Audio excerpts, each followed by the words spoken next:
What are the earliest signs of pregnancy? Pregnancy positive kit में आने से पहले या फिर पीरियड मिस होने से पहले क्या कुछ ऐसे साइंस हैं जो कि बताते हैं कि शायद आप प्रेग्नेंट हो? बिना टाइम वेस्ट किए सीधा इन साइंस पे चलते हैं। पहला साइन है नॉशिया वॉमिटिंग, मतलब आपको उल्टी जैसा मन होता है। ज़रूरी नहीं है उल्टी आ जाए, बट थोड़े से चक्कर आते हैं, नॉशिया जिसे कहते हैं, और वॉमिटिंग जैसा मन होता है। सेकेंड साइन है लॉस ऑफ एपेटाइट, कुछ खाने का मन नहीं करता। कई लोगों को फूड एवर्जन्स भी होने लगते हैं, मतलब कुछ ऐसा फूड होता है जिससे पहले तो आपको प्रॉब्लम नहीं होती थी, बट अब उसको देखते ही आपको वॉमिटिंग जैसा मन होता है। तो loss of appetite and food aversion. तीसरा साइन है फीवर।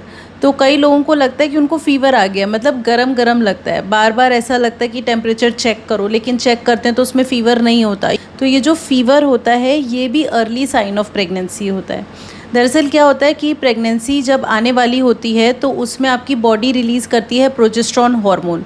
ये जो हार्मोन है ये बहुत इंपॉर्टेंट होता है आपकी प्रेगनेंसी को सपोर्ट करने के लिए।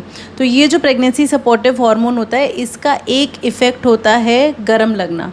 तो गरम गरम वाली फीलिंग होती है, फीवर एक्चुअली नहीं होता। अगर आपने मेरी ओव्यूलेशन वाली वीडियो देखी है उसमें मैंने बताया है कि कुछ ऐसे साइंस होते हैं ओव्यूलेशन के जिससे हमें पता होता है कि अभी एग रिलीज़ हो गया है, अभी इम्प्लांट हो गया है। तो उसमें एक साइन होता है increase in basal body temperature. जैसे ही अपना बेसिक जो हमारा बेसल बॉडी का टेम्परेचर होता है वो थोड़ा सा 1.5 या 1 डिग्री से बढ़ जाए, इसका मतलब है कि ये पॉजिटिव है टुवर्ड्स प्रेगनेंसी, और यही चीज़ होता है sign of pregnancy. Fourth sign होता है इंक्रीज्ड स्लीप, मतलब आपको बार बार लगता है कि आपको थकान हो रही है, आपको सो जाना चाहिए, नींद ज़्यादा आने लगती है। तो ये जो ज़्यादा नींद आती है ये भी प्रोजेस्टेरॉन हार्मोन की वजह से है। तो नेचर ने ना हमारी बॉडी को इस तरह से प्रोटेक्ट किया है फीमेल को कि प्रेगनेंसी जब आने वाली हो तब वो रेस्ट करे, इसीलिए ये जो प्रोजेस्टेरॉन है इसका बहुत ही रिलैक्सिंग इफेक्ट होता है जिसकी वजह से नींद आने जैसा लगता है। फिफ्थ साइन होता है क्रैम्प्स। अब ये सबसे स्कैरी साइन होता है। इसमें ना जैसे मेंसेस होने वाले होते हैं तो जो क्रैम्प्स होते हैं ना यूट्रस में जो पेन होता है वो होता है। अब ये जो क्रैम्प्स हैं ये 2 टाइप के होते हैं। अब हम बात कर रहे हैं मेंस्ट्रुअल क्रैम्प्स की बात नहीं कर रहे, हम बात कर रहे हैं जो प्रेगनेंसी आने वाले जो क्रैम्प्स होते हैं ना वो 2 टाइप के होते हैं। एक होता है मिड लूटियल क्रैम्पिंग और एक होता है pre menstrual cramping. Mid luteal का मतलब क्या है, जब आपका एग रिलीज़ हुआ है, आपको ओव्यूलेशन हुआ है, उसके 1 हफ्ते बाद आपको थोड़ा सा पेन होता है। ये पेन 1 से 2 दिन रुकता है बस। कभी कभार कुछ लोगों को इस टाइम पे स्पॉटिंग भी हो जाती है, हल्की सी ब्लीडिंग भी हो जाती है।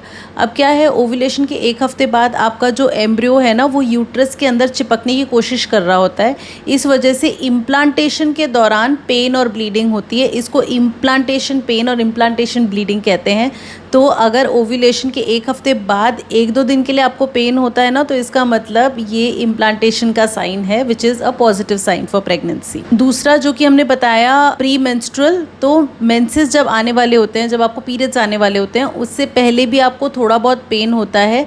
अब देखो अगर पेन होता है तो वो जब पीरियड आते हैं तब भी पेन होता है, जब प्रेगनेंसी आने वाली होती है तब भी पेन होता है। तो उस टाइम पे पेन में आपको घबराना नहीं है कि तो मेरे को पीरियड आने वाला है। लेकिन इसमें एक और चीज़ है जो आपको ध्यान रखनी है कि अगर आपका पीरियड मिस हो गया है, किट में शायद हो सकता है हल्की सी पॉजिटिव लाइन हो और एक साइड में आपको तेज़ पेन हो, तो इसको ये नहीं सोचना कि तो हमको प्रेगनेंसी में होता है, ये तो अच्छी बात है। ये एक साइन ऑफ एक्टोपिक प्रेगनेंसी भी हो सकता है, मतलब जिसके अंदर ट्यूब में बच्चा रुक जाता है। तो कभी भी जब आप प्रेगनेंसी प्लान कर रहे हो उस टाइम पे अगर आपको तेज़ पेन होता है एक साइड में पीरियड मिस होने के टाइम पे, तो इम्पॉर्टेंट है कि आप अपने डॉक्टर को ज़रूर दिखाओ। 6th साइन होता है इंक्रीज यूरिनेशन, मतलब आप बार बार वॉशरूम जाते हो, आपको बार बार यूरिन आता है। अब ये वाला जो साइन है इसमें भी आपको एक चीज़ ध्यान रखनी है कि ये बार बार जो यूरिन आता है ये यूरिन के इन्फेक्शन का भी साइन हो सकता है। तो आपको कैसे पता चलेगा कि ये प्रेगनेंसी वाला साइन है या यूरिन का इन्फेक्शन है? जो यूरिनरी इन्फेक्शन होता है ना उसके अंदर क्या होता है, बर्निंग होती है, यूरिन पास करते वक्त पेन होता है।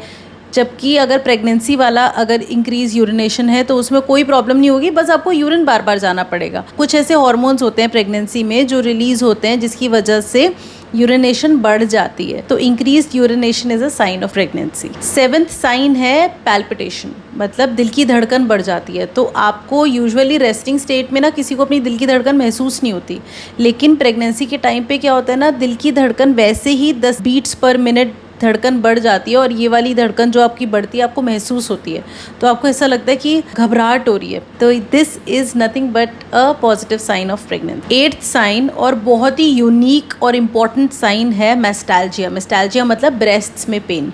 ब्रेस्ट में जो निपल्स हैं वो पेनफुल हो जाते हैं, वो सोर हो जाते हैं अगर आपको प्रेगनेंसी आने वाली होती है तो। ये भी हार्मोनल चेंजेस की वजह से है और ये बहुत ही अच्छा पॉजिटिव साइन है ऑफ प्रेगनेंसी। 9th साइन है इंक्रीज सिम्टम्स ऑफ माइग्रेन। तो जिन लोगों को माइग्रेन होता है ना, उनको माइग्रेन के जो सिम्टम्स होते हैं ना वो थोड़े बढ़ जाते हैं। एक्चुअली क्या होता है ना, माइग्रेन इज़ समटाइम्स हार्मोनली रिस्पॉन्सिव, मतलब हार्मोन्स को वो रिस्पॉन्ड करता है। तो जो एस्ट्रोजन और प्रोजेस्टेरॉन हार्मोन के जो फ्लक्चुएशंस होते हैं ना वो माइग्रेन का अटैक उसको बढ़ा देते हैं। इस टाइम पे ना आपको पहले ही, अगर आप माइग्रेन की मेडिसिन ले रहे हो, आपको अपने फर्टिलिटी स्पेशलिस्ट से पूछना है कि अगर आपको ऐसा अटैक आता है तो आपको ये मेडिसिन लेनी चाहिए या नहीं लेनी चाहिए। यूजुअली हम मेडिसिन को थोड़ा सा रिवाइज करते हैं। 10th और बहुत ही वेलकमिंग साइन है ग्लो। ठीक है, प्रेगनेंसी ग्लो तो सबने सुना है। तो जब प्रेगनेंसी आने वाली होती है ना तो स्किन पे एक अलग सा ग्लो होता है। अब ये ग्लो के पीछे कोई साइंटिफिक रीज़न है? यस, साइंटिफिक रीज़न है। यूजुअली प्रेगनेंसी में आपको वेजोडाइलेटेशन होती है, मतलब बॉडी की जो ब्लड वेसल्स होती है ना वो डायलेट हो जाती हैं, क्योंकि आपके यूट्रस की तरफ ब्लड फ्लो ज़्यादा चाहिए बेबी की ग्रोथ के लिए। तो इस वजह से यूट्रस की तरफ ब्लड सर्कुलेशन बढ़ती है, साथ के साथ पूरी बॉडी में वेजोडाइलेटेशन होने लगती है। और ये जो वेजोडाइलेटेशन है ये फेस पे, स्किन पे भी होती है, तो स्किन थोड़ी सी फ्लश, थोड़ी सी ब्लॉसमी लगती है। तो pregnancy glow can be an early sign of pregnancy. Another sign of pregnancy is hair fall. ये रेयर है बट हाँ ये भी एक साइन ऑफ प्रेगनेंसी है। प्रेगनेंसी में कभी कभार ना कुछ लोगों को हेयर फॉल होता है और वो कंसीव करने के जस्ट पहले स्टार्ट हो जाता है। तो अगर आपको बहुत ज़्यादा लग रहा है कि आपके बाल जो है वो एकदम से सडनली बहुत झड़ रहे हैं तो इसका मतलब हो सकता है कि प्रेगनेंसी आने वाली हो। Another sign is orthostatic hypotension. अब ये नाम तो बहुत ही स्कैरी सा है बट इसमें कोई टेंशन लेने वाली बात नहीं है। ये एक साइन ऑफ प्रेगनेंसी होता है जिसको हम, ज़्यादातर लोग इसको कहते हैं लो बीपी। बोलते हैं हमको तो लो बीपी की शिकायत है या बीपी लो हो गया है। अब बीपी लो, आप ज़रूरी नहीं आप बीपी चेक करके आप बोलते हो बीपी लो, आपको जो सिम्टम्स होते हैं ना उसी को आप लो बीपी बोलने लगते हो। ये कौन से सिम्टम्स होते हैं? जैसे एकदम से ना डिजीनेस वगैरह होना, जब आप सो के उठते हो, अगर आप सडनली उठो तो एकदम से चक्कर आने लगते हैं, एकदम तारे दिखाई देने लगते हैं और आपको वापस बैठना पड़ता है। इसमें क्या होता है? पोस्चरल हाइपोटेंशन इसे कहते हैं। एकदम से जब आप सडनली उठते हो तो आपको लो बीपी जैसी फीलिंग आती है।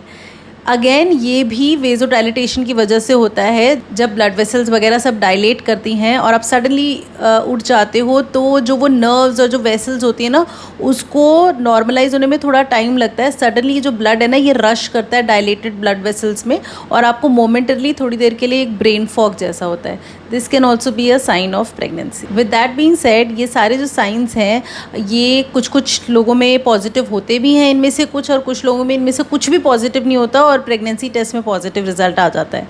तो अपने आप को ना बहुत स्ट्रेस नहीं देना है। कई पेशेंट्स, मेजॉरिटी पेशेंट्स में हम बहुत जल्दी टेस्ट कर लेते हैं, तब तक कोई सिम्टम्स आए ही नहीं होते। ये सिम्टम्स आपको जानने इसलिए ज़रूरी हैं क्योंकि कभी कभार ना ध्यान नहीं रहता, स्पेशली जिनकी पीरियड की साइकिल्स इरेगुलर हैं, उनको ध्यान नहीं रहता कि उनको किट से चेक भी करना है। तो आपको पता होना चाहिए कि जब आपको ये साइंस दिखें तो आप देखो भाई कहीं पीरियड मिस तो नहीं हो गया आपका, और आप टेस्ट करो। और सेकेंडली, अगर आपका किट में नेगेटिव आता है बट आपकी ये जो साइंस है ना ये बढ़ते जा रहे हैं, ये जा नहीं रहे वापस, तो इम्पॉर्टेंट है कि आप अपने गायनेकोलॉजिस्ट से बात करो। वो दूसरे तरीके से आपका प्रेगनेंसी कंफर्म करेंगी, बेशक से उनको ब्लड टेस्ट करवाना पड़े या फिर अल्ट्रासाउंड करवाना पड़े। Wish you good luck in your fertility journey.